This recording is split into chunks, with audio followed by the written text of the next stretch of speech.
Pues muy buenas tardes a todos ustedes. Me da mucho gusto estar hoy. Hoy es nuestro último Future Trends y tenemos un invitado especial. Yo soy Laura Iturbide y coordino la maestría en Economía y Negocios y le doy la bienvenida a todos nuestros docentes, comunidad allegada y desde luego a nuestros estudiantes de cada uno de los posgrados. Sean ustedes bienvenidos. Voy a leer una pequeña semblanza de Víctor Moctezuma, que hoy nos acompaña, y que la verdad me da mucho gusto, Víctor, que estés aquí. Él y yo hemos sido, ahora sí que equipo en muchas batallas. Siempre nos encontramos en los certámenes de emprendimiento y nos toca evaluar a muchos chavos emprendedores. Y pues es un gusto que hoy nos acompañes, Víctor. Víctor, con más de 20 años de experiencia, ha trabajado en empresas multinacionales, tales como Coca-Cola, FEMSA, Kraft Foods, PepsiCo, y él ha dirigido diferentes áreas de planeación y recursos humanos, tanto con responsabilidades en México como en América Latina. Víctor es Fellow de Ashoka y Gifted Citizen. Es fundador y CEO de iLab. No sé si ustedes conozcan iLab. iLab es un laboratorio muy reconocido de innovación, pero basado en tecnología.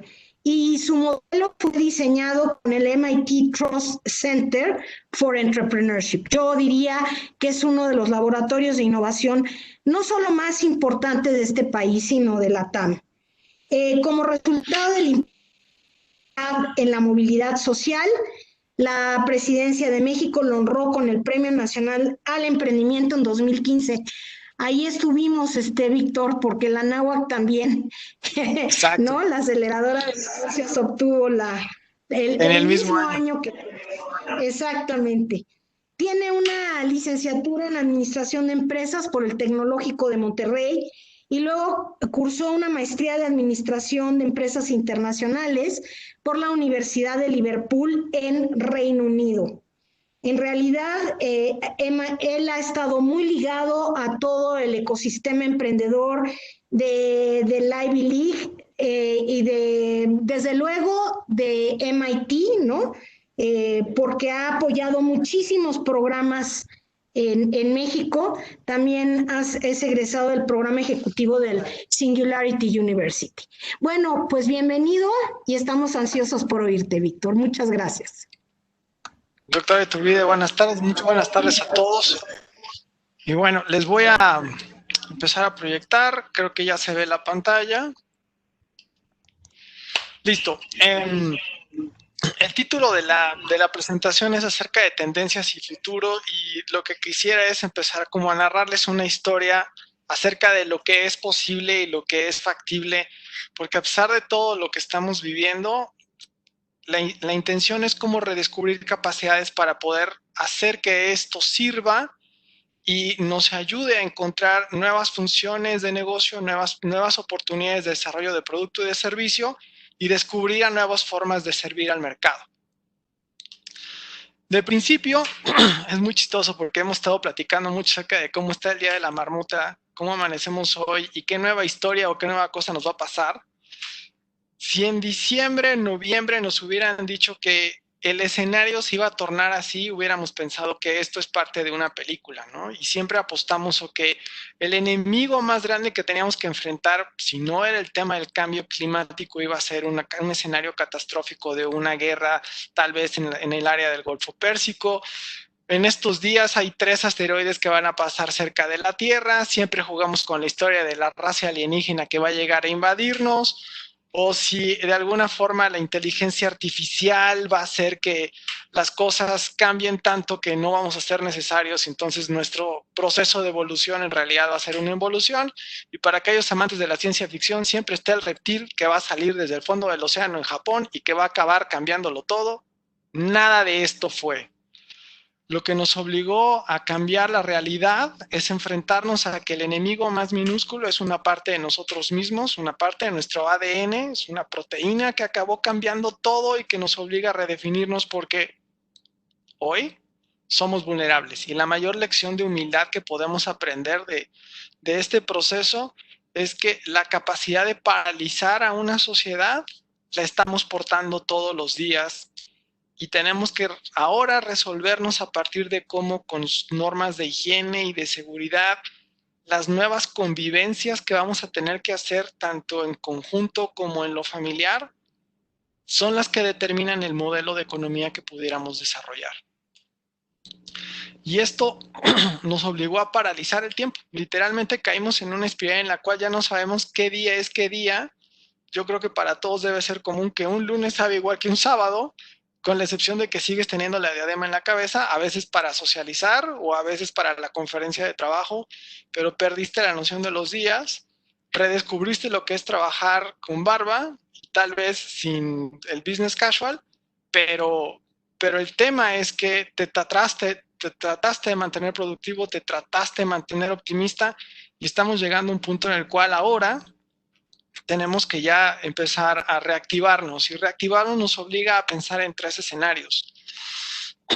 O confiamos en que de alguna forma las cosas optimistamente se van a poder reconducir y tal vez las actividades económicas o productivas que estábamos resolviendo puedan mantenerse de la misma forma, o estratégicamente nos planteamos una nueva dirección, tal vez entendemos cómo ciertos patrones o ciertos procesos van a tener que ser reconectados o redefinidos, o aprendemos lecciones del pasado y crecemos con esas lecciones del pasado, y me refiero pasado, muy pasado, tipo los 30s, tipo lo que pasó en 1845, 1930, pasada la Segunda Guerra Mundial, pasado también el tema de la Gran Depresión del 2008, el problema que enfrentamos en el 95 en México. O sea, creo que hay suficientes lecciones como para poder decir, de esto, ¿qué puedo aprender?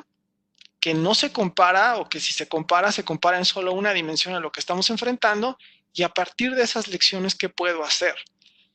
Pero en suma, creo que se necesita un poco de los 3. Necesitamos mantenernos optimistas y energizados, necesitamos reconectar recursos y necesitamos entender las lecciones del pasado para crear los escenarios del presente y desde ahí tomar decisiones hacia el futuro. Entonces, parte de lo que estamos encontrando de evidencias y parte de lo que estamos encontrando de oportunidades, creo que lo que nos hace es definirnos ciertas cosas que están sucediendo en el entorno y que podemos capturar de lo que ya enfrentaron en Asia o lo que enfrentaron en Europa, que nos puede determinar en qué rumbo se pueden conducir las nuevas actividades de negocio y las nuevas normas de socialización. Eso nos puede permitir generar algunos escenarios y algunas hipótesis de cómo podríamos profesionalmente, económicamente, productivamente, reconducir nuestras acciones y desde ahí plantearnos a cómo tenemos que usar los recursos actuales, ligarnos con nuevas oportunidades y también generar con quiénes tendríamos que estar resolviendo para que esto funcione, no solo para nuestro negocio, sino para crear otros negocios. Y desde ahí, ¿cuál es el escenario de partida? Si entendemos esto, podríamos tener mejor lectura de cuáles son estos elementos externos que nos van a hacer de alguna forma tener que replantear las estrategias de la operación de nuestros negocios, cuáles son las variables con las cuales podemos tolerar cierto grado de incertidumbre y desde ahí estratégicamente definir con qué opciones tengo que conducirme para desde ahí definir cuáles son los potenciales riesgos y en qué grado puedo tolerarlos o tengo que enfrentarlos. Y estratégicamente yo creo que todos podemos crear 2 o 3 mapas de dirección. El problema es que lo que estamos enfrentando no solamente es una coyuntura local, es una coyuntura global, lo cual también representa una oportunidad porque en otras latitudes esto ya se pasó, esto ya se enfrentó y esto ya se resolvió con grados de éxito diferente. Entonces, si entendemos que hay allá afuera que pueda yo incorporar y que pueda yo trabajar como una práctica, tal vez el proceso de fricción que pueda yo tener a la hora de generar la implementación es menor, el riesgo es menor, pero vale mucho la pena recuperar todo lo que esté sucediendo en otras latitudes, entender las cosas que sucedieron en el pasado y cómo ahora puedo yo controlarlas de alguna forma o si no, reconducirlas. Y lo más importante es realmente investigar y conseguir la información, porque más allá de la hipótesis del yo creo o de lo que a mí me gustaría, la máxima de no es lo que a mí me gusta, sino lo que el consumidor realmente necesita en el momento, creo que se vuelve mucho más importante, sobre todo considerando de que el consumidor que yo pensaba que me iba a ser leal y que yo ya tenía de alguna forma muy conducido, ese consumidor ya no existe. Ese consumidor cambia completamente porque simplemente ya no va a estar ahí. Ese consumidor ya no va tal vez a necesitar mis productos y mis servicios. Ese consumidor tal vez ya no tiene el efectivo disponible o ya no tiene el mismo grado de necesidad de mis servicios, porque existen otros competidores o porque su disposición al gasto cambió radicalmente o simplemente se diluyó. Entonces, entender las marcas y resolver con las marcas ahora tiene que ser un proceso en el cual podamos trabajar para poder de alguna forma crear nuevas plataformas de servicio, diseñar nuevos modelos de negocio y crear nuevos modelos de alianza. Y los digo en el grado de nuevos porque las expectativas que tenemos contra la realidad que enfrentamos y los recursos con los cuales teníamos una estructura cambian completamente a través de la pandemia. Entonces, para encontrar estas nuevas formas de comprobar las hipótesis, lo más importante es trabajar desde la información.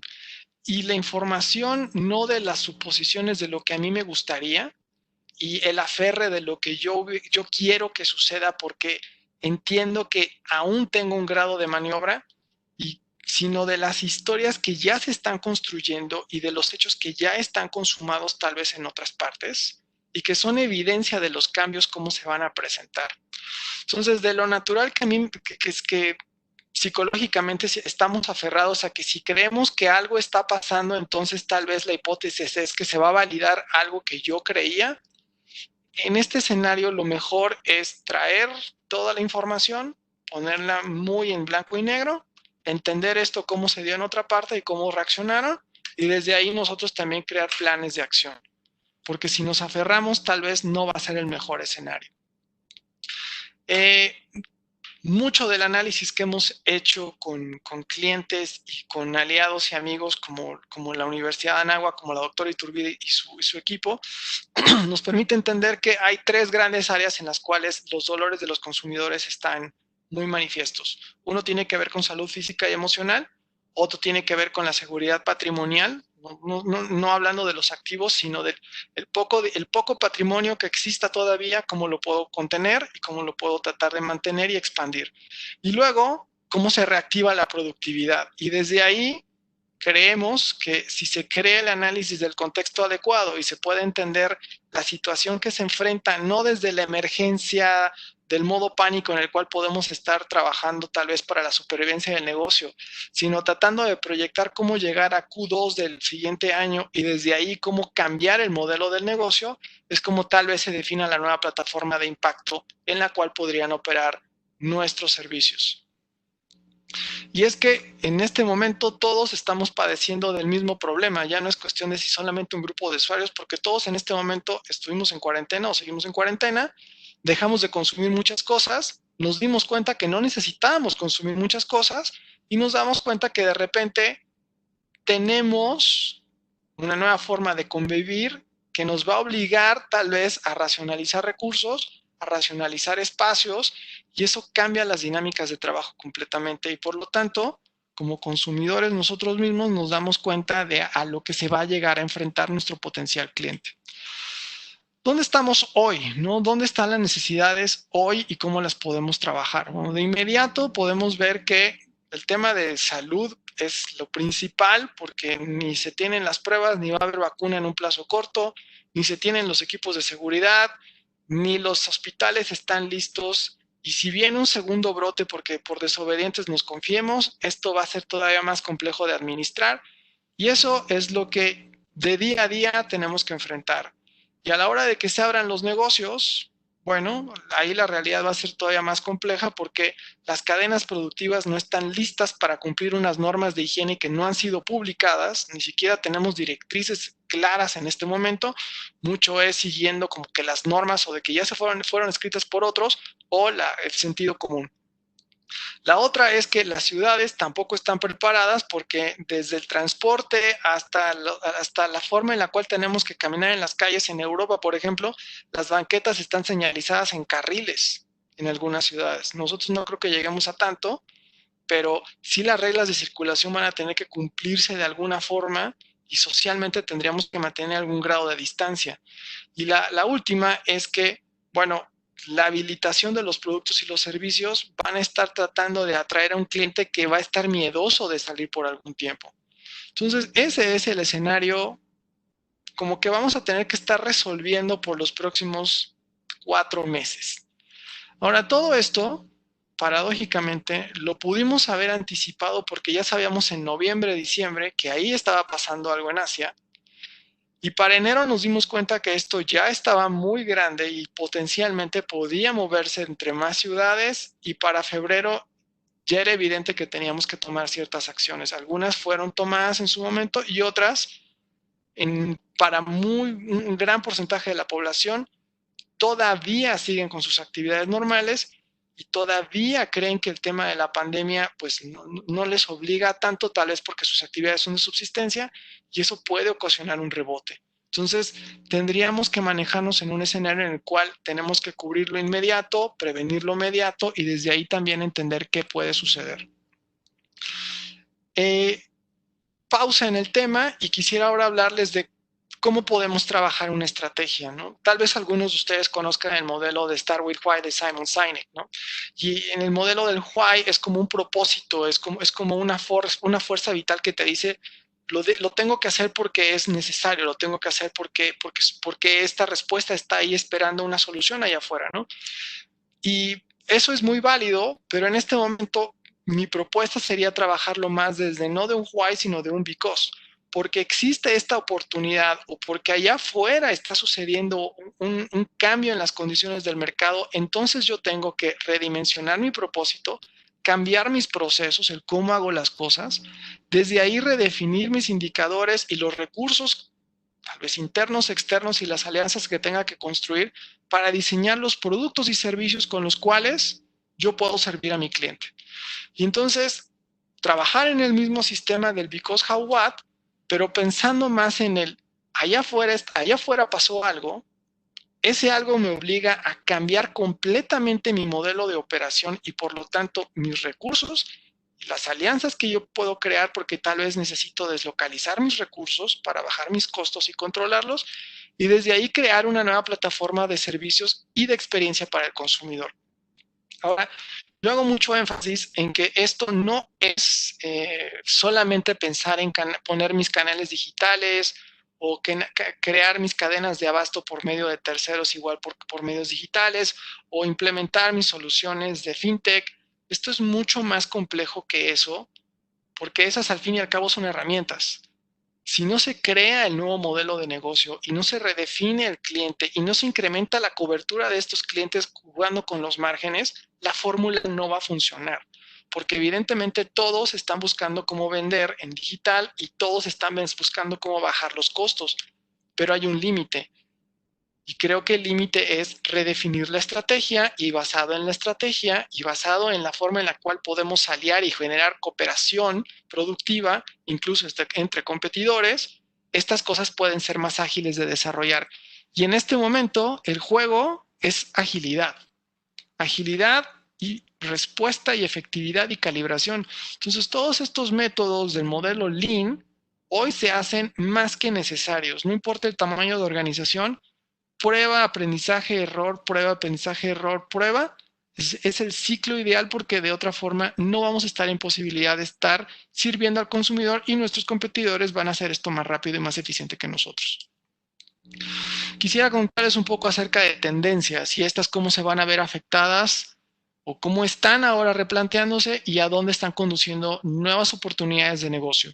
Entonces, lo primero es que el tema del cambio demográfico, si ya de por sí teníamos el tema de los centennials, los millennials, la generación X, la generación Y, los baby boomers, hay 6 generaciones conviviendo y hoy estoy conviviendo a lo mejor 3 o 4 en la misma casa, lo cual ya de por sí es una gran conversación.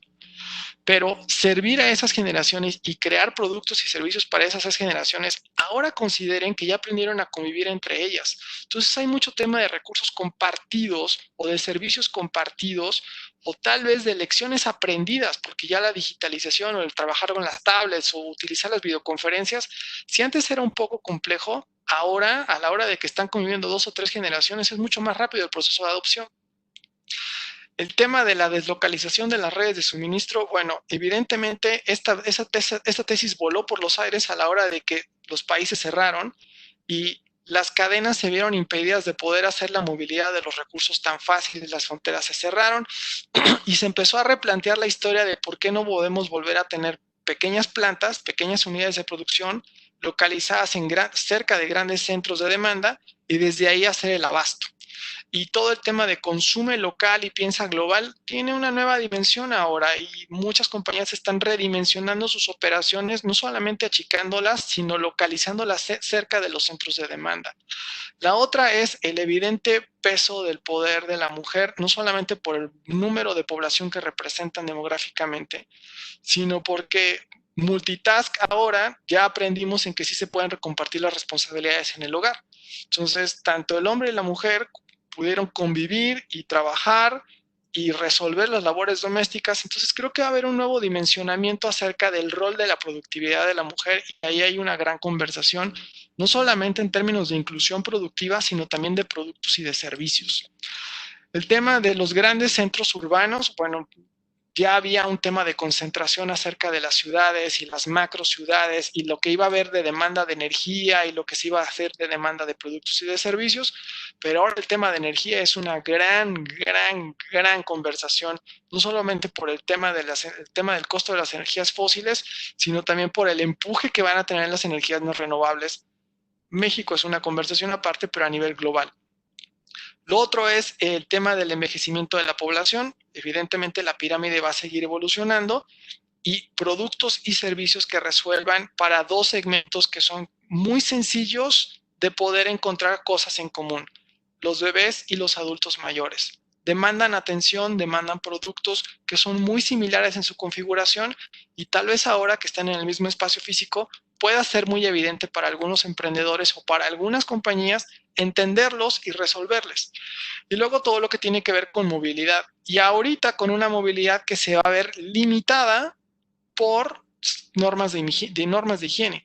Porque veo perfectamente bien cómo puedes salir de tu espacio y mantener una norma de higiene, tal vez cambiarte zapatos, pero pienso en una persona adulta mayor, qué cuidados necesita tener con su bastón o con la silla de ruedas. O sea, hay muchas cosas que necesitamos hacer más amigables y necesitamos hacer más eficientes.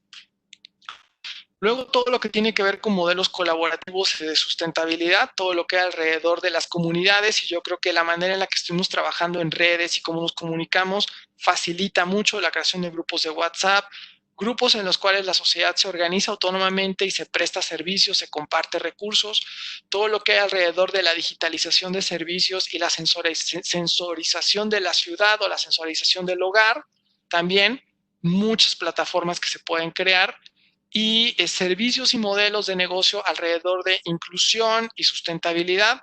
Ahora que estamos encerrados, también muchas cosas se han tenido que poder implementar y que nos sirven como experimentos de potenciales productos y servicios.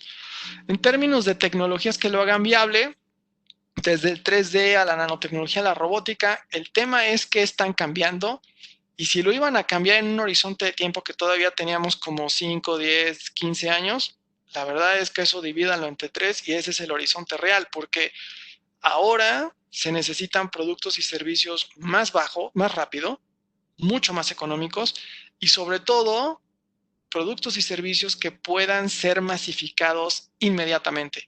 Y estas tecnologías exactamente lo que permiten es la inmediata masificación basados en el potencial de lo que pueden resolver en la sociedad.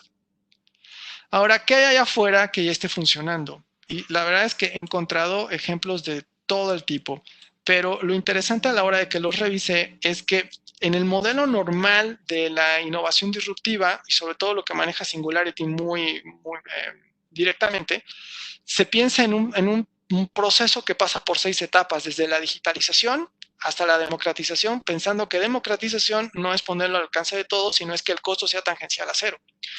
Entonces, lo que estaba yo revisando es que las compañías, casi todo lo que sucede en Asia o en Estados Unidos, muchas pasan por ir paso por paso de este proceso.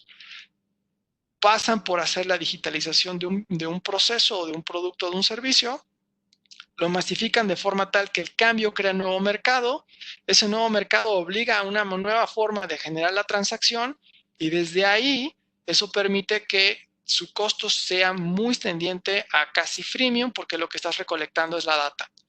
Pero en México, muchas de las compañías lo que hacen es pensar en digitalización, es ponerlo en línea o por generar la aplicación y desde ahí se van a demonetización y piensan que ya crear un e-wallet es exactamente la manera de hacerlo. Entonces, como que nos saltamos pasos y no literalmente estamos aprendiendo cómo resolverlo. Pero allá afuera, a la hora de que estoy estudiando qué es lo que está pasando, veo que muchas de las respuestas durante la emergencia y post la emergencia están generando modelos que van muy alineados a estas plataformas. Todo lo que tiene que ver en términos de crear estos modelos de consumo en los cuales no estoy vendiendo, sino que estamos compartiendo bienes, incluso colonias o edificios en ciudades en China lo que hicieron es que en lugar de comprar y vender, se intercambiaban bienes por horas y se pusieron de acuerdo por grupos de WeChat. En cuidados remotos, no se trata nada más de la sensorización, se trataba de que en algunas ciudades en Europa, como no hay personas que estén viviendo, familiares que estén viviendo con los adultos mayores, los cuidadores o se volvieron profesionales que cuidaban de forma remota por videoconferencia y hacían checkpoints, o eran personas vecinos que se apoyaban entre ellos y que tal vez el adulto mayor ayudaba a los niños con las tareas y los niños mantenían al adulto mayor activo y estas redes colaborativas generaron un nuevo mercado. Todo lo que tiene que ver con reparar y conectar, porque la gente ya no está comprando tantos bienes y se da cuenta de que es mucho más fácil con tutoriales empezar a hacer las reparaciones o generar como el IoT de la tecnología y empezar a pedir cosas en línea para poder experimentar. Con el tiempo que estuvimos o que hemos padecido en el encierro, muchas nuevas ideas empezaron a acrecentar en el término de cómo puedo incrementar las capacidades de los objetos físicos con los que cuento, con lo que la tecnología me hace factible. Todo lo que tiene que ver con servicios de salud, ahora más que nunca sensible, porque si se estaba pensando en pruebas rápidas o kits de diagnóstico, bueno, pues ahora la posibilidad que existe es no solamente con aplicaciones, con la cámara del teléfono, con la cámara de la computadora, sino tú puedes reportarte e ir midiendo tus niveles biológicos en páginas de internet. Si pasas ciertos umbrales, te mandan directamente el kit no te lo manda el gobierno, tal vez te lo manda la compañía farmacéutica, porque lo importante es la colección de la muestra para obtener la data, y con la data pueden justificar venta de volumen de gobierno. Esto pasó en algunas ciudades de Asia también, algunos laboratorios generaron una campaña muy agresiva al respecto. Luego todo lo que tiene que ver con modelos de cultivo hidropónico, con los huertos familiares, mucho alrededor de esto que ya existía. Bueno, ya no se va a tratar solamente de cuidar la salud, se va a tratar de hacerlo mucho más por convicción. Y los nuevos modelos colaborativos que permiten que las personas se intercambien no solamente ideas, sino bienes, servicios, y propongan y construyan y generen nuevos modelos de sociedad. Ahora, aquí hay algunos ejemplos. Esto da pie a crear productos y da pie a crear servicios y da pie a crear plataformas, ¿no? Este es un ejemplo muy interesante que encontré de una empresa que se dedica a crear escenarios virtuales para cuando estás haciendo tu videoconferencia, porque ya existe la aplicación, creo que es en Zoom, la única que la tiene ahorita, donde tú puedes poner un back para hacer la videoconferencia, pero profesionalmente ya hay gente que está creando estos backs y los venden, ¿no? O una librería en Asia que lo que hizo es que como quería que los vecinos siguieran con el tráfico de los libros, bueno, el intercambio de los libros, la duda era cómo los iban a sanitizar, y alguien ingeniosamente leyó que con luz ultravioleta, y lo que puso es una lámpara de luz ultravioleta y con eso higieniza los libros. Y esta práctica la compartieron entre la red de bibliotecas públicas de ese país y ¡pum!, crearon un mercado para una práctica que es como un do-it-yourself de invención, pero que funciona. Entonces, creo que si estamos atentos a qué es lo que está allá afuera pasando y estas señales de hacia dónde van ciertas direcciones de productos y de servicios, nos permite encontrar cuáles son los modelos de innovación o dónde están esos procesos de innovación que yo puedo de alguna forma empezar a artísticamente adquirir, sofisticar, encontrar la manera de que sirvan al consumidor que yo necesito que sirvan o que yo creo que puedo descubrir que sirvan en la plataforma de servicio adecuada, con el punto de precio adecuado, en el modelo de servicio adecuado, y desde ahí entender cómo resolver una necesidad que ya fue descubierta, ya fue satisfecha, ya fue experimentada en otra latitud y que tal vez yo puedo entender con mi realidad y cómo puedo hacer que funcione para más. Entonces creo que hay muchas oportunidades no descubiertas, no resueltas, para crear productos, procesos, servicios, mercados, nuevas fuentes de suministro, aplicar los nuevos esquemas de producción que permite la manufactura asistida y desde ahí reconfigurar las oportunidades de negocio. Ahora, esto requiere mucha investigación, requiere un grado de sofisticación en el estado del arte, en el perfeccionamiento del modelo sobre todo y la adquisición de la tecnología. Ahora, ¿qué como grandes temas de aprendizaje a la hora de que revisamos todos estos modelos? El primero es que hay un movimiento hacia la recircularización de la economía, y no solamente en el modelo de ecología y sustentabilidad, sino en cómo reconectar los servicios y las capacidades del negocio para que tengan diferentes usos. Entonces, inspirado en el modelo de economía circular que pasa por estas etapas de compartir, mantener, redistribuir, reusar, remanufacturar y reciclar, el aprendizaje es cómo puedo hacer lo mismo con los recursos internos de la organización. ¿Cómo puedo darle vida y cómo puedo interconectarlos para que se creen nuevos valores añadidos o se creen nuevos productos y servicios o nuevos negocios a partir de lo que yo ya tengo? La segunda es hay que redescubrir las necesidades básicas, porque hoy todas las familias operamos solamente a modo de necesito ir al súper y necesito mantenerme cuerdo. A partir de eso, nos dimos cuenta que hay un desplazamiento de los productos y los servicios que antes se nos hacían muy rutina, y ahora nos damos cuenta que los nuevos hábitos nos permiten reconectarnos y decir, me desprendo de muchas cosas. Entonces necesitamos crear nuevos argumentos desde las marcas, desde los productos, que permitan al consumidor entender cómo se les puede mejor servir o cómo se les puede mejor resolver. Y creo que las marcas tienen aquí un gran trabajo por delante, porque no se trata solamente de cómo se anuncian y cómo se vuelven sexys otra vez, se trata de que le generen valores agregados al consumidor más allá de las propiedades de su producto y más allá de su responsabilidad. Necesitan entender los nuevos diálogos que el consumidor pueda activar a través de modelos de convivencia y que nuevas plataformas permitan hacerlo, que no tiene nada que ver con canales de comunicación digital, sino en los argumentos y en el servicio. Y la otra, y hago el comercial, no tengo nada que ver con el autor ni con la casa editorial, pero el libro es increíblemente bueno, búsquenlo y cómprenlo. Los nuevos modelos de economía que se generan a través del compartir y la forma en la que la sociedad se relaciona por medio de plataformas digitales. No se trata solamente de si estás en TikTok o estás en Instagram, se trata de cómo la gente a través de las plataformas comparte conocimiento, genera soluciones, activa procesos y sobre todo se moviliza. La acción es cómo movilizo a las personas para que estén cerca de mí y para que puedan trabajar conmigo en crear economía. Y estos modelos no es exactamente estar anunciándonos, es estar activando comunidades. Y esas comunidades no solamente trabajan con mi marca, trabajan con otras marcas. Entonces tal vez es hacer alianzas multimarca que me permitan resolverle a la comunidad desde diferentes frentes, no solamente con lo que hace mi producto y mi servicio, sino con las cosas que necesitan en la comunidad. Entonces ahí hay tres argumentos importantes que tal vez les resulten valiosos para el desarrollo de sus actividades. Y también vemos que se pueden armar ciclos, ¿no? Lo principal es qué es lo que vale la pena resolver, y creemos que muchos de estos ejemplos que les presentamos que están pasando en otros países fueron creados por usuarios, no fueron creados por empresas. Fueron creados por usuarios y después escalaron a hacer productos y servicios.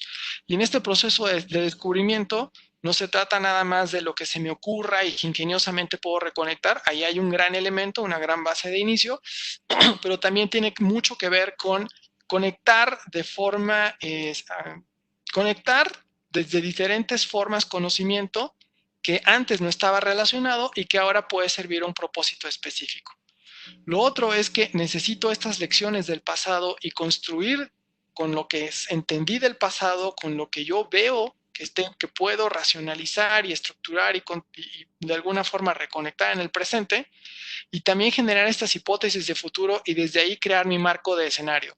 Y ese marco de escenario me va a obligar tal vez a trabajar en alianzas o trabajar interconectado con otros recursos que no hubiera yo hecho eso de forma natural, pero que ahora por la emergencia o tal vez por la urgencia o por el sentido de presión, puedo descubrir que está ahí. Y la última es que este es un proceso de aprendizaje de muchas cosas. Entonces, que no nos dé miedo probar rápidamente fórmulas, destruir de alguna forma la validación de ese aprendizaje y volver a crear cosas. Por eso creo que el valor de tomar decisiones con agilidad y implementar procesos con agilidad hoy debe ser el core de los negocios. Y sobre todo en organizaciones que verticalmente son muy complejas, pues tal vez tendrían que repensar cómo sus estructuras tienen que ser sacudidas con nuevas ideas y con nuevos procesos porque se trata de tomar decisiones más rápido. Entonces la oportunidad está ahí, los ejemplos están ahí, la innovación no está solamente en los ejemplos, la innovación está en cómo reconectamos los recursos y los hacemos más efectivos. Y creo que aquí vale la pena hablar de un perfil. Necesitamos a una persona, o se necesitan de alguna forma construir unas capacidades en las personas que les permitan atraer mucha información, conectar esa información desde diferentes campos y hacer que resuelvan en algo muy específico. Entonces, hemos estado discutiendo por mucho tiempo y en la literatura existe este tema de conectar la multidisciplina y eso estaba pensado en conectar a diferentes personas para que discutan y observen un problema desde diferentes ángulos.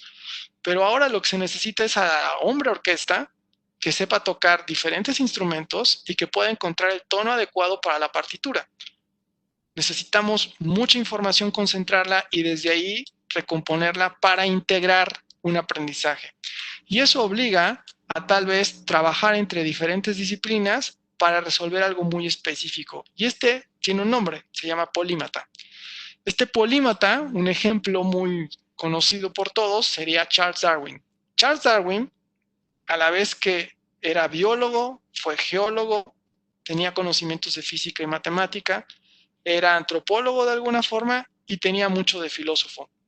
Y porque tenía esta forma de entender desde diferentes ángulos y tenía esta ambición de conocer desde diferentes ángulos, fue que pudo ensamblar la teoría con los elementos adecuados. Entonces, el ejemplo no necesariamente es tantas disciplinas, pero sí recuperar muchos aprendizajes desde diferentes ángulos, tener muchas conversaciones creativas con personas que puedan ayudarnos a entender el punto opuesto o puntos complementarios y desde ahí ensamblar nuestra propia toma de decisiones y crear ese insight. Y ese insight, validarlo y crear la prueba y la hipótesis y estar en este continuo proceso de eureka, validación, construcción, generación de escenarios, porque la respuesta está ahí.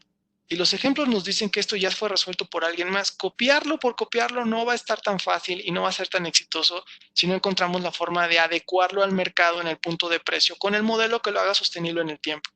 Y ahí está la clave de por qué un polímata es necesario. Me queda muy claro que la insatisfacción y el tener esta habilidad de cuestionar y ser multifacéticos, integradores, como que es el perfil que siempre se busca del emprendedor o del innovador. Y creo que hoy lo que necesitamos todos es influirnos de esta energía para poder resolver y construir y ser más que nunca, no tal vez optimistas, pero sí propositivos en el tema de crear las soluciones y generar las preguntas adecuadas para encontrar las respuestas que nos permitan crear los productos y servicios que sí vayan a sostenerse en el tiempo. Porque la competencia va a ser muchísimo más agresiva de lo que habíamos estado acostumbrados. La restricción de los recursos por los consumidores va a estar siempre ahí, pero ahora va a ser mucho más evidente. Entonces, tal vez necesitemos encontrar nuevas formas de colaboración. Y eso me lleva a este punto, la antifragilidad. Esta es una teoría que escribió el autor de un libro que se hizo muy famoso por los 2000, que se llama El Cisne Negro. El autor se llama Nassim Taleb. Y antes del Cisne Negro, por el 97, él había escrito un artículo para una revista donde traía este concepto de cómo ser antifrágil. Y de lo que se trata no es mucho en el sentido de la resiliencia, sino cómo evitar la obsolescencia. ¿Cómo puedo entender todas esas variables que en algún momento puedan llegarme a ser caduco o me puedan definir que ya no tengo vigencia? Y si encuentro esas variables, yo lo que tengo que hacer es trabajar continuamente sobre ellas, porque todos los días va a haber un elemento que me haga vulnerable. ¿Cómo tengo que resolver esa vulnerabilidad y seguir creciendo y expandiéndome? Y entonces nos parece importante porque creo que hoy, más que nunca, el tema es cómo nos volvemos antifrágiles, no resilientes. ¿Cómo puedo evitar mi obsolescencia? ¿Cómo puedo mantenerme y trabajar sobre mi fragilidad y resolverla como mi oportunidad? Y hemos desarrollado talleres y modelos alrededor de esto y hemos tenido mucha consultoría que nos permite validar que este proceso es muy ágil de implementarse en organizaciones, sobre todo porque los elementos están ahí. Los elementos del mercado, los elementos coyunturales ya están evidentes, los elementos internos ya son evidentes. El tema es cómo haces un proceso muy ágil para que las personas lo resuelvan, aprendan, convivan con ellos y sepan cómo lanzarlos. Ahora, lo más curioso es que cuando nos metimos a estudiar esto, encontramos que este es un proceso biológico, porque esta forma de responder a los elementos externos y reaccionar en realidad siempre ha estado en nuestro ADN. Y esto también ha sido resuelto porque la configuración biológica que tenemos es en modelos en los cuales las células cooperan, las proteínas se entrelazan, los sistemas funcionan unidos y entonces también nos damos cuenta de que si lo que queremos hacer es tomar este tipo de modelos y de reacciones y de definiciones, tenemos que replantearnos qué tipo de organización o qué tipo de persona necesitamos, no solamente el polímata, sino aquel que coopera, aquel que pase y que tenga esta manera de entender la realidad, el contexto, el pasado, el presente, y tenga una forma de entender en ciclos cómo se pueden hacer adecuaciones y perderle el miedo. Siempre se habla del tema de perder el miedo al fracaso, pero ahorita ya no es el fracaso, perder el miedo al experimento en tiempo real, porque los plazos, si antes siempre era en contra y teníamos la presión de los recursos y la presión del retorno a la inversión, hoy lo que no tenemos es mercado. Lo que necesitamos es encontrar nuevas formas de entender al mercado. Y eso tal vez nos lleve a que sí necesitamos tener estos espacios de discusión o de exposición de ideas, pero si hay alguna forma de hacer un networking y de que la base de las personas que están tomando esta conferencia mantengan un diálogo y sobre ese diálogo empiecen a entender realidades y además compartan recursos y creen plataformas y sobre todo se hagan herramientas para generar colaboración, ese realmente va a ser el mejor resultado que puedan tener de haber invertido la hora y media que vamos a estar aquí. Si no empezamos a compartir ideas, conocimientos y se crean plataformas, entonces solamente va a ser un monólogo y tal vez alguna idea que se quedó anotada en algún lugar, pero no se va a generar ninguna acción. Y lo más importante hoy es generar acciones. Y si alguno de los que nos está escuchando tiene hijos, quisiera que me siguieran la historia con esta idea. Cuando teníamos más o menos entre 3 a, bueno, más o menos 2, yo tengo un sobrino de 2 y lo veo, de 2 a 7, 10 años, nuestros miedos eran muy bajos, nuestra frustración era muy baja porque todo el proceso era experimentar, era crear, era practicar. Y sobre todo, tal vez algunos de ustedes, ahí fue cuando se empezaron sus vocaciones ingenieriles, ¿no? Era desarmar, aprender cómo funcionaban las cosas, y a eso se le llama thinkering, ¿no? Esta habilidad de reparar y construir y reconectar y rehacer y crear cosas como Frankensteins, ¿no? Y lo que encontramos es que estos polímatas, que les hablaba hace un momento, de alguna forma tienen dos procesos de ideación y de creación unidos, ¿no? Por un lado, no tienen miedo a armar y desarmar, y por el otro, tienen una capacidad muy profunda de abstraer información y generar síntesis. Entonces, no solamente se trata de conectar recursos que de alguna forma no estaban interconectados entre sí o no pertenecían a la misma naturaleza, sino se trata de experimentar con ellos para abstraer un conocimiento y generar una propuesta. Y creemos que estas dos habilidades de experimentar y deducir, inducir y deducir al mismo tiempo y generar respuestas inmediatas, ese es el perfil adecuado para poder sobrevivir los meses que vengan y crear el nuevo estado de los negocios. Y este realmente va a ser el momento de eureka. Si logramos hacer que estos dos procesos funcionen, inducción y deducción, y los podemos llevar a una sofisticación en la cual yo continuamente estoy cuestionando, validando, aprendiendo, resolviendo, y no tengo el miedo a generar fórmulas y probarlas y experimentar con ellas, ese realmente va a ser nuestro momento de eureka y de resolución, pero sobre todo tal vez el momento en el cual vamos a poder conectar otra vez con el consumidor y expandir sus oportunidades. Porque la tecnología ya hace un montón de cosas viables. O sea, los costos y los procesos ya están ahí para hacer todas estas cosas viables. Las formas de experimentarlo, bueno, la misma Universidad de Anáhuac tiene 2,000, 8,000 modelos de innovación y vehículos para que ustedes los aprendan entre diplomados, webinars, procesos como estos, las maestrías. Pero la clave es cómo vamos a hacer que sirvan en un modelo en un proceso en el cual el consumidor se ha replanteado, el modelo de servicio se ha tenido que redefinir y la arquitectura del negocio se ha tenido que reconsiderar y reconstruir. Esa es la gran cuestión a resolver. Y creemos que todo parte ahora de generar nuevas formas de cooperación y nuevas formas de altruismo. Y esas nuevas formas ya están ahí porque lo vemos en lo que sucedió en Asia, lo vemos en lo que sucedió en Europa. La gente ya se comunica, ya se activa, ya comparte, ya resuelve. Tal vez tenemos que traer eso, agregarle valores con lo que nuestros productos y servicios pueden hacer, nuestras marcas pueden incrementar en comunicación, pero sobre todo en cómo pueden ayudarles a redescubrir capacidades a las personas. Y desde ahí, el tema es cómo lo hacemos en el tiempo adecuado, porque estamos peleados en el retorno de la inversión, en la satisfacción de nuestros stakeholders, y ahí es donde se atora todo, y necesitamos nuevas formas de poder resolver y cooperar entre todos. Ahora, insisto, biológicamente ya lo sabemos hacer, o sea, intuitivamente ya está ahí. La clave es cómo redescubrimos esta humanidad de alguna forma y nos podemos volver a crear y a resolver como sociedad. Ahora, insisto, ya está ahí. Podemos hablar de muchos modelos para que esto suceda en diferentes etapas, con diferentes ciclos, con diferentes procesos. Esta es una aproximación que tal vez les sirva, ¿no? Sobre todo considerando que esta es una propuesta para hacer pruebas muy rápidas. Y es una propuesta para reconfigurar organizaciones para que puedan trabajar de forma muy ágil y muy esbelta, ¿no? Entonces, si entiendo todas estas cosas que pasaron, todas estas cosas que están sucediendo en otras latitudes y puedo generar mis modelos de hipótesis, tal vez pueda reconsiderar mis recursos, reconectarlos, aliarlos, tal vez pueda trabajar en comunidades haciendo experimentación con grupos cerrados que ya existen, que estén discutiendo sobre estos temas en Facebook, en Instagram, y pueda yo aprender en plataformas.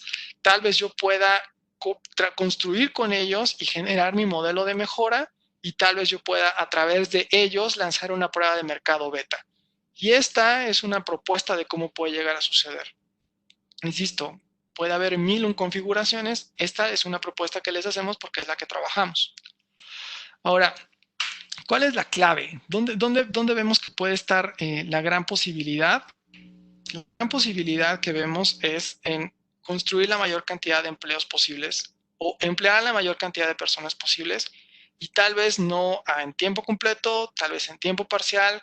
Nosotros le decimos que es crear microempleos, o sea, personas que estén ocupadas y que tengan un ingreso, porque si las personas no tienen ingreso, no hay mercado, si no hay mercado, no hay consumo.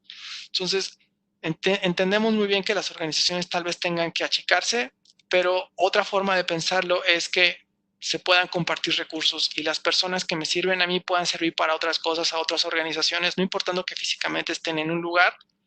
¿Cómo puedo mantener la masa de personas siendo productivas?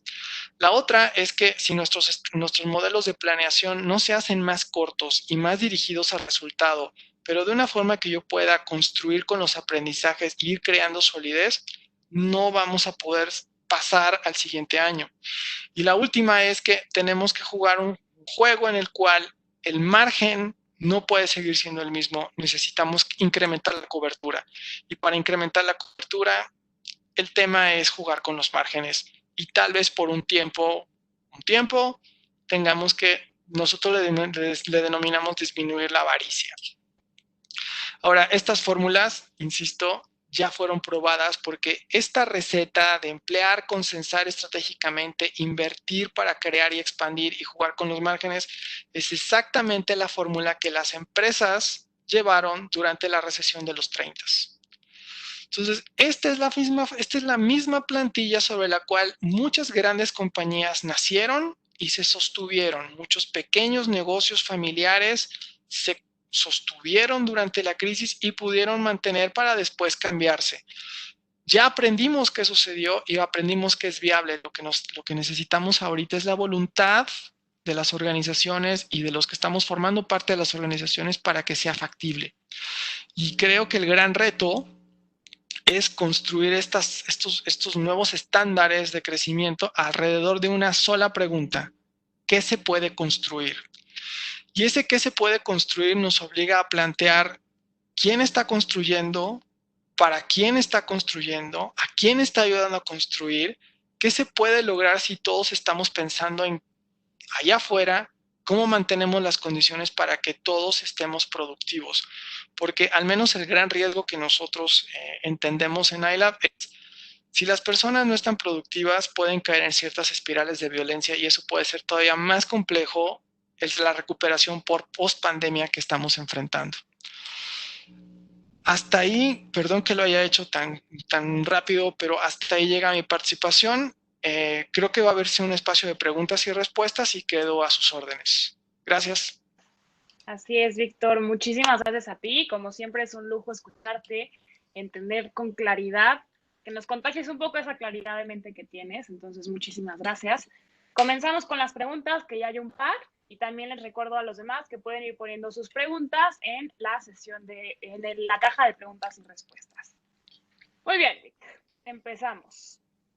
Nos dicen aquí, partiendo del hecho de que no toda idea es un buen negocio, ¿cómo puedes conectar con el mercado? Y más en una situación como la que estamos viviendo ahora de pandemia, ¿no? Porque a lo mejor hay metodologías que te dicen, ok, tienes que conocer a tu cliente y puedes hacer entrevistas. Si estás en confinamiento, ¿cómo puedes conectar con el mercado? Dos cuestiones ahí. La primera es, ¿cómo saber si es una buena idea? Es haciendo una muy buena investigación. Y esa buena investigación no parte solamente desde el tema de investigación de mercado, parte de investigación de ¿realmente ese es el problema que vale la pena resolver o solamente estás entendiendo la consecuencia evidente del problema pero no has llegado a la raíz del problema? Esa sería la primer gran situación que se puede presentar para análisis. La segunda situación de análisis es una vez que ya llego a estas son las causas, estas son las consecuencias, entonces me voy a enfocar en la causa y dentro de la causa tengo que hacer como tengo que meterme a 3 capas para poder encontrar el core realmente del problema y una vez que lo tengo más o menos identificado, ahora sí me voy al contexto. ¿Quién lo hizo? ¿Dónde lo hizo? ¿Cuándo lo hizo? ¿Por qué lo hizo? ¿Quién ya lo resolvió? Y allá afuera hay un montón de información. Incluso puede haber negocios y estructuras y procesos ya alrededor de eso. Me lo traigo y desde ahí otra vez puedo capturar más información. Ya con eso, ya puedo tener una mejor base de definir, ok, la potencial solución puede ser esta, y ahora sí, ¿con quién la confronto? No creo que nadie de nosotros esté en menos de 3 grupos de WhatsApp. Tampoco creo que tenga en un grupo de Facebook o Instagram más o menos de 250 personas. Y entonces ahí tienes tu primer como potencial validador. No digo que le preguntes a los 250, pero sí que encuentres una buena selección y una mezcla de aquellos que estén sufriendo ese problema y que tú puedas exponerles la solución y desde ahí empezar a experimentar. Ahora también, si el miedo es que te copien la idea, la verdad es que nadie copia ideas. Copian productos y servicios. Entonces, que no te dé miedo jugar con la idea, porque nadie va a ser tan listo para hackearla porque no tienen tu investigación ni el antecedente de todas las cosas que interconectaste para definir qué es lo que vale la pena resolver. Me atrevería a perfilar por ahí la respuesta. Muy bien, muchas gracias. También nos preguntan aquí algo que creo que es muy válido. ¿Cómo puedes planear con tanta incertidumbre? Bueno, la verdad es que esto es como cuando estás jugando a los dardos y estás con los ojos vendados, ¿no? No sabes si le vas a tocar, a menos de que tengas un gran pulso o no te hayas tomado las suficientes cervezas. Pero creo que lo que hemos estado aprendiendo durante estos meses es hacer estos análisis del pasado. Y de verdad, o sea, hicimos una buena investigación de la crisis del 845, del 920 a 930, de la posguerra, de lo que pasó en 1993-97, de lo que pasó en el 2007-2009. O sea, ahí hay suficiente información y por eso esta como receta de decir crear empleo, generar sinergias, o sea, trabajar desde la comunidad, incrementar el valor de responsabilidad de las empresas, o sea, eso es lo que hizo la permanencia de los negocios. Y lo vimos que eso sucedió en todas esas crisis. Entonces, no es un tema de fórmula que le sucedió solamente en un momento del tiempo, no, esa es una constante que ya vimos que históricamente está registrada. Ahora, la incertidumbre se da todos los días a las 6:30 de la mañana que empieza una conferencia de prensa, pero las variables siguen siendo las mismas. O sea, las personas seguimos necesitando comer, movernos, vestirnos. O sea, hay cosas que están ahí. Por eso creo que esas tres aristas que puse, encontrar la circularidad del modelo de negocio y reconfigurar las variables con las cuales yo puedo activarme, entender las necesidades básicas y cómo puedo reconstituir mi propuesta de valor a partir de lo que en alguna, digo, no es que quiera hacer el comercial a Maslow, pero es muy evidente en la pirámide cómo puedes reconfigurar la propuesta de valor. Y luego, la maravilla que te permite la forma de colaboración en la sociedad a través de las tecnologías. Creo que hay tres grandes elementos para poder volarnos la cabeza un poco. Y la incertidumbre es más certera de alguna forma si encontramos realmente que vale la pena resolver y lo metemos en esos tres procesos. Muy bien, muchas gracias. También nos dicen, ¿podrías por favor profundizar un poco en los modelos de servicios, en todo lo que dijiste de digitalización, deception, disruption, porque les parece muy interesante? Ok, déjame ver si puedo regresar los slides.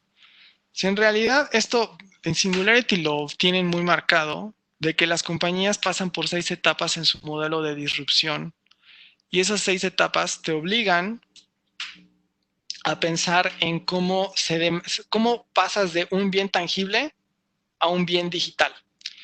Y lo primero es que tú pases tu propuesta de producto a servicio y que de alguna forma tercerices la producción. La otra es que tú elimines las fricciones del mercado en este proceso de deception, tú eliminas las fricciones del mercado porque vas creando la oportunidad con los early adopters y vas capturando las siguientes etapas de tu curva del mercado. Hasta que creas realmente una diferenciación tan grande que tus competidores no te van a poder seguir, porque ya tienes barreras constituidas en el servicio o en la configuración del precio o en la arquitectura de lo que estás resolviendo. La siguiente es que tú estás creando el espacio en el cual la transacción ya se hace 100% digital, ya no tienes una presencia física. Puedes meterte en temas de blockchain si quieres aquí y ahí están las cosas. Luego la dematerialización es cuando completamente tu plataforma de servicio está integrada, entonces tú ya no solamente tienes una oportunidad en un mercado, tú ya tienes cautivo todo el espectro de lo que el mercado te puede resolver. Y la democratización es cuando tú tienes ya tus costos o tus servicios a un valor tan bajo que no son barrera para los consumidores, entonces todos los consumidores posibles que te alcancen van a comprarte.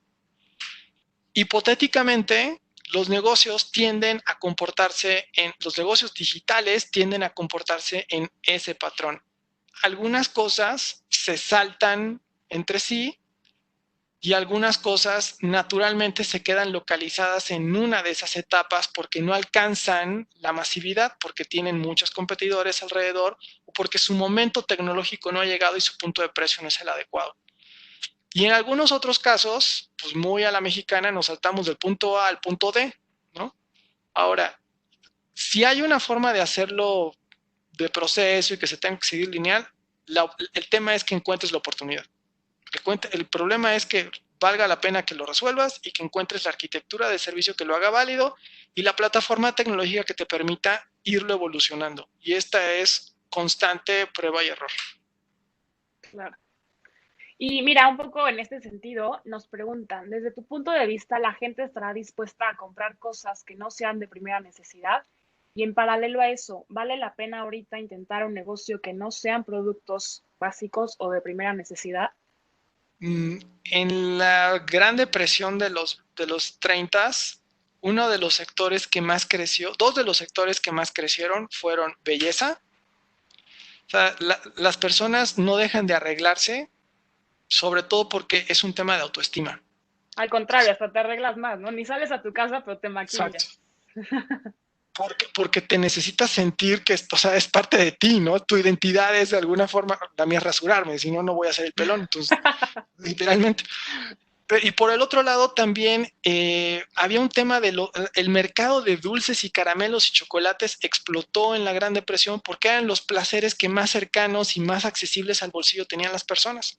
Entonces, yo me atrevo a hipotizar por lo mismo del estudio que hicimos en esas fases del tiempo de los negocios y cómo se activaban, que sí, no es un tema de si el mercado de alta gama va a estar ahí todavía. No, es que hay oportunidades para hacer accesibles productos y servicios al consumidor que les permitan sentirse que están en la parte alta de la pirámide de Maslow. Por eso, de verdad, vale la pena que desempolvemos los básicos de negocio y encontremos cómo podemos recolocar las marcas y los productos en estas propiedades. Sí, es un poco el tema de empatía, entender al consumidor y entender sus dolores actuales, ¿no? Que además creo que es sencillo hasta cierto punto, porque son dolores que estamos compartiendo todos los que estamos en esta misma situación. Entonces, tú mismo, ¿cómo te sientes cuando te levantas? Hay bajones, hay días que te sientes súper bien, hay días que te sientes mal. Si te sientes mal, ¿cómo estás solucionando actualmente este problema? ¿O no lo estás solucionando, no? Y ya de ahí también ir viendo y planteando diferentes escenarios para encontrar oportunidades, ¿no? Yo no daba mucho por el modelo de negocio de una compañía que se llama Pelotón, que son bicicletas fijas, con pantalla, que están conectadas a internet. Crecieron 10x. Claro. 10x. Y para mí siempre fue una tontería de decir, pues una bicicleta que le pones un iPad, o sea, no es gran ciencia y está conectada el iPad al internet, no bajas la clase y estoy viendo YouTube, no es gran ciencia. 10x. Ahora, oportunidades están ahí. La clave es poderlas concretar y poderlas resolver. Claro. No desde lo que la conversación de la marca siempre ha hecho o el servicio siempre le ha resuelto al consumidor. No. De verdad hay que hacer un análisis y deconstruir los valores de la marca para que sirvan un nuevo propósito. Esta es una reconfiguración completa. Si lo tratamos de tocar desde lo que ya sabemos y nos sentimos confiados, va a haber mucha competencia allá afuera que está haciendo otros procesos que nos van a venir a generar fricciones. O sea, que tú te irías ya más allá de innovar o morir, sería de construir o morir, ¿no? Estamos en ese punto en las marcas. Sí, me siento muy seguro de todo lo que he estado leyendo y las conversaciones que he tenido con otros colegas en otras partes, que sí las empresas están muy metidas ya no en sus procesos de innovación, están en un proceso de definición. También, Vic, y una última pregunta ya para tener tiempo de conclusiones y de cierre. Hablaste mucho del tema de la colaboración, ¿no? Y de cómo todo es algo que a lo mejor ya en temas de emprendimiento, de innovación, ya veníamos hablando de visiones de ecosistema, de colaboración. ¿Qué pasa cuando dentro de tu equipo de trabajo encuentras la resistencia para esta colaboración? Y no solamente entre tu equipo, sino si tú quieres colaborar con otros entes externos a tu organización y hay fricciones internas. ¿Cómo poder manejar esta resistencia a la colaboración? Híjole.